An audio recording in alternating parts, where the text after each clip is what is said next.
토프레 컨도가 나와요. 안녕하세요, 비오원방입니다. 저번엔 노프 저점 두 개를 비교했었는데요. 가만 보니까 얘네 둘 살 돈이면 토프레를 그냥 하나 사겠더라고요. 그래서 많은 분들이 댓글 언급해 주셨던 토프레 저점을 준비해봤습니다. 그 중에서도 가장 가성비가 좋은 레오폴드 F16C. 물론 우리 엄마가 이 영상을 본다면 미친놈이라고 전화 오겠지만 21만원이 토프레 중에서는 그나마 저렴해요. 전 나름 합리적인 소비를. 그럼 뭐 얼마나 잘났는지 다음부터 해보죠. 흔히 토프레는 초콜릿 부러지는 소리가 난다고 하죠.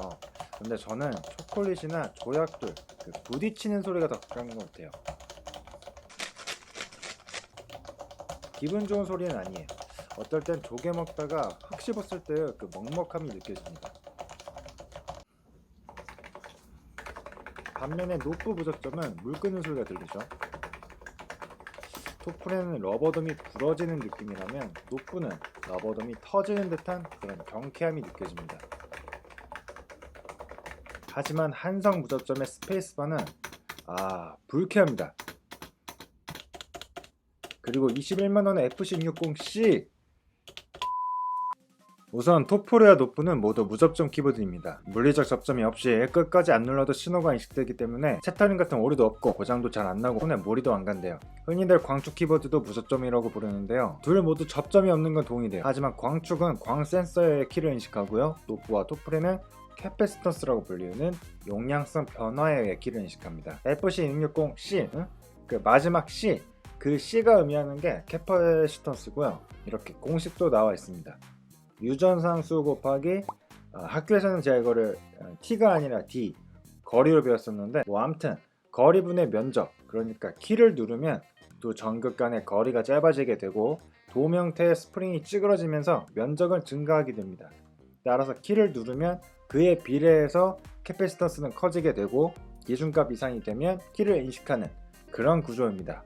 자, 그렇다면 이렇게 노프와 토프레 동작 구조는 같은데 왜 타건감에 차이가 있는 걸까요? 둘의 차이점은 러버돔에 있습니다. 노프 러버돔은 카피와 우기기로 유명한 중국에서, 토프레는 러버돔으로 유명한 일본에서 제작되었습니다. 노프는 실리콘, 토프레는 고무로 만들어졌습니다.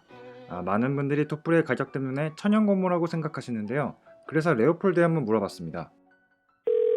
어떤 재질이죠? 어떤 고무죠? 이거는 그 재질이나 러버돔 관련해서는 저희가 전달받거나 문의를 해도 답장을 받을 수 없는 정보라서. 하지만 토프레 특허 문서에서 합성 고무임을 확인할 수 있었어요. 고무는 만질수록 말랑말랑해지잖아요. 그래서 타건샵과 느낌이 다를 수 있고요. 반대로 자주 사용 안 하면 딱딱해집니다. 멤브레인도 무접점은 아니지만 러버돔이 들어가요. 제가 이거를 15년 동안 안 만졌더니 딱딱해져가지고 굳은 코딱지 같습니다. 그런 점에서 보면 노프가 유리한 점이 있어요. 노프의 실리콘 돔은 시중에서 싸게 구할 수가 있어가지고 교체가 쉽게 가능해요. 반면에 토프레는 불가능합니다. 하지만 노프의 실리콘 돔은 일체형이라서 교체하려면 자르고 구멍도 뚫어야 해서 좀 번거롭긴 합니다. 반면에 토프레 러버돔은 이렇게 분리되어 있어서 교체하기는 쉽지만 구할 수가 없어요.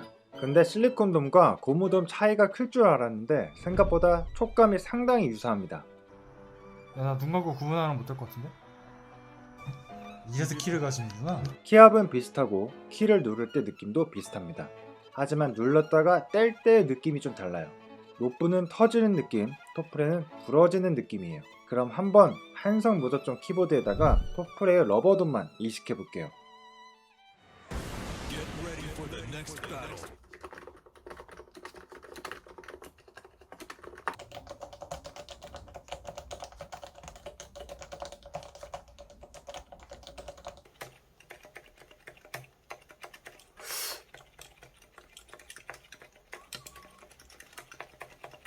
이거 묘합니다. 묘해. 근데 그 토프레의 달그락거리는 소리가 안 들려서 오히려 노프랑 더 비슷하고 아니면 저섬 갈축 같기도 합니다. 적어도 토프레의 러버돔을 이식했다고 해서 더 좋아진 느낌은 안 들었어요. 토프레 러버돔이 천연 고무도 아니고 딸기향도 안 나고 뭐 이게 명품도 아니고 이것 때문에 10만원 이상의 가격차가 나는 거는 저는 좀 납득하기 어려워요. 그럼 러버돔 외에 어떤 특별한 점이 있는지 찾아볼게요. 토프레의 가격 때문에 프랄루를 기대하시는 분들도 있을 텐데 하우징은 ABS입니다. 보강판은 한성은 알루미늄, 레오폴드는 스틸 재질입니다. 참고로 리얼포스도 스틸 보강판이고요. 제 생각에 스틸 보강판의 이 단단함이 토프레의 구분감을 한층 강화시켜주는 것 같아요. 하지만 스틸 보강판의 단점이 녹이 잘 생겨요. 여러분의 침, 가습기, 윤활 잘못해도 생기고요. 다행인 점은 리얼포스의 R2, 레오폴드의 3세대부터는 방청 작업이 돼서 출시되고 있습니다. 토프레와 노프의 타건감 차이는 슬라이더의 영향이 가장 큰 것 같아요. 노프는 기본적으로 저소음 링이 슬라이더에 박혀 있어요. 그래서 키를 눌렀다가 떼면 슬라이더가 러버덤을 치고 올라오면서 저소음 링에 의해 완화됩니다. 그래서 아까 노프 키보드에 토프레 러버덤을 이식했을 때 큰 차이를 못 느낀 이유가 여기 있어요. 반면에 토프레는 플라스틱과 플라스틱이 직접적으로 부딪히고요. 그래서 조약돌 부딪히는 소리 같다고 했던 이유가 이 때문인 것 같아요. 토프레는 저소음 모델이 따로 있는데 이거는 다음 영상에서 얘기할게요. 그리고 슬라이더의 모양도 다릅니다. 노프는 일반 기계식 키보드처럼 십자가 모양이고요. 토프레는 그냥 원형 슬라이더입니다. 그래서 기계식 키보드에 키캡과 호환이 안 돼요. 근데 뭐 그렇다고 키캡 놀이가 아예 불가능한 것은 아니에요. KDB 펜스에 들어가면 포인트 키캡을 팔고요. 리얼포스 공홈에서도 팝니다. 올해는 해피해킹 25주년으로 이렇게 이벤트도 하고 있네요. 아직 안 끝났네. 슬라이더를 교체하는 방법도 있습니다. 근데 제가 안 써봤지만 평이 너무 안 좋더라고요. 마지막으로 토프레 중에서도 체리의 그 십자 스탠과 호환 가능한 모델이 있습니다. 리얼포스의 RGB 모델이나 아니면 중고로 쿨러마스터의 노바터치를 구매하시면 됩니다. 그래도 다행인 점은 순정 키캡의 품질이 너무 좋다는 점. 레오폴드도 키캡 조끼로 유명하지만 FC660C는 리얼포스에서 제작한 염료승화 PBT 키캡이라고 해요. 구성품은 소박합니다. 원조 맛집 가면 밑반찬으로 김치 하나, 떡 하나 나오잖아요. 키보드 하나로 승부 보겠다, 뭐 그런 느낌. 건방진 녀석. 문제는 미니 USB라는 거예요. 한성은 블루투스 5.0까지 출시됐는데 레오폴드는 유선에다가 미니 5핀으로 한결같아요. 이건 너무한 거 아니냐고.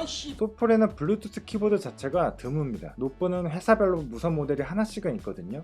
하지만 토프레의 무선 키보드는 해피해킹이 유일해요. 아니면 블루투스 모듈을 사서 FC660C에 넣으면 되는데 이게 안정적이지도 않고 멀티 페어링도 안 되고 저 같은 똥손은 못하죠. 그래도 미니 USB긴 하지만 반응 속도는 잘 나옵니다. 하지만 여기서 또 하나의 단점, 저도 오늘 알게 됐는데 무한동시 입력이 안 됩니다. 제가 알기론 토프레 키보드 중에서 리얼포스의 R2 모델만이 무한동시 입력을 지원합니다. 어쩐지. 그리고 하나만 더 추가하자면 FC660C는 그 입력 깊이 조절 기능이 없습니다. 이 기능이 저는 왜 필요한지 모르겠지만 웬만한 노트 무접점 키보드에는 다 있는 기능이에요. 하지만 토프레 키보드 중에서는 리얼포스만이 옵션으로 선택할 수 있습니다. APC라는 옵션인데 2만원 더 추가하면 돼요. 지금까지 보면 토프레가 노트보다 나은 점 찾기가 힘들어요. 그래도 굳이 뽑자면 구분감이 있어서 오타율이 적어요. 뭔가 입력이 잘 되는 그런 느낌을 받습니다. 그리고 얘가 좀 웃긴 게 제가 지금 얘 한 3달가량 사용했거든요. 첫날엔 완전 별로. 그러다가 일주일 지나면 샤워하다가 문득 떠올라요. 한 달 지나면 인생에 있어서 중요한 순간마다 찾게 되더라고요. 야, 나 A씨는 죽이고 간다. 근데 이게 좋아서 찾게 되는 건지 아니면 비싸서 좋게 느껴지는 건지는 좀 애매합니다. 그리고 장점을 하나 더 굳이 뽑자면 가오. 스타벅스에 토프레 들고 가면 기분이 좋아요. 날 보는 시선이 그거 말고는 다 단점이에요. 기회비용 측면에서 FC660C를 한성 GK8888 얘와 동일 스펙으로 만들려면 최소 12만원 정도 깨집니다. 블루투스 기능 필요하면 모듈 샀는데 7만원 깨지죠. 키캡 찔리면 슬라이더 샀는데 5만원 깨지죠. 녹 쓸면 방청 작업해야죠. 모모가 경화될 수도 있죠. 그럼 슬프죠. 그럼 도대체 토프레 키보드는 왜 비싼 걸까요? 2014년에 체리 스위치의 특허가 만료된과 동시에 가격이 저렴해졌어요. 체리는 70년대, 토프레는 80년대에 등장했죠. 그래서 많은 분들이 곧 있으면 토프레도 저렴해질 거다 라고 존버하는 분들이 있어요. 그런데 제 생각은 좀 다릅니다. 토프레 특허 검색을 하면 40여 개 정도 나와요. 물론 토프레는 키보드 전문 회사가 아니기 때문에 이 중에 관련 없는 것도 꽤 있겠지만 토프레가 출원한 특허가 모두 만료되려면 15년은 있어야 됩니다. 게다가 여기서 중요한 점은 핵심 기술이라고 할 수 있는 그 그 정정용량 무접점 관련 특허는 끝난 지 오래됐어요.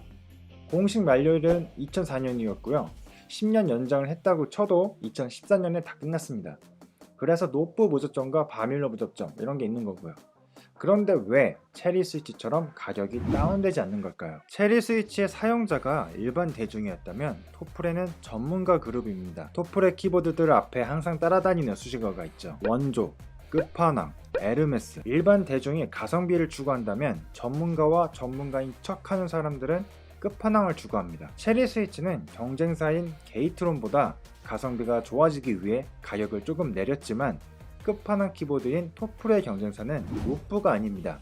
오히려 커스텀 키보드이죠. 커스텀 키보드에 비하면 토플의 가격은 귀엽습니다. 그러니 에나가 내려가도 가격을 내릴 이유가 없죠. 게다가 토플의 무접점을 구매하는 이유는 토플의 유니크한 타건감 때문이에요. 노프 측에 의하면 토플의 타건감의 90%를 거의 다 따라잡았다고 하는데 확연히 다르고요. 레오폴드와 아이락스에서도 과거에 시도를 했던 적이 있지만 반응이 좋지 않아서 철수했습니다. 그만큼 토플의 독점 체제는 확고합니다. 하지만 제가 직접 사용을 해보니 토플에는 고평가가 심해요. 그리고 노프는 저평가된 것 같고요. 그래서 노프는 싸니까 싸구려, 토플에는 비싸니까 에르메스. 이거는 분명한 건 토플과 노프는 그냥 서로 다릅니다. 여러분이 노프를 만족하며 사용하고 계시다면 굳이 토플로 갈아탈 이유가 전혀 없고요. 둘 중에 고민이시면 저는 노프를 추천드립니다. 아니면 둘 다 사는 것도 좋습니다. 토플에는 먹먹하고 노프는 경쾌하기 때문에 단짠처럼 궁합이 아주 러블리합니다.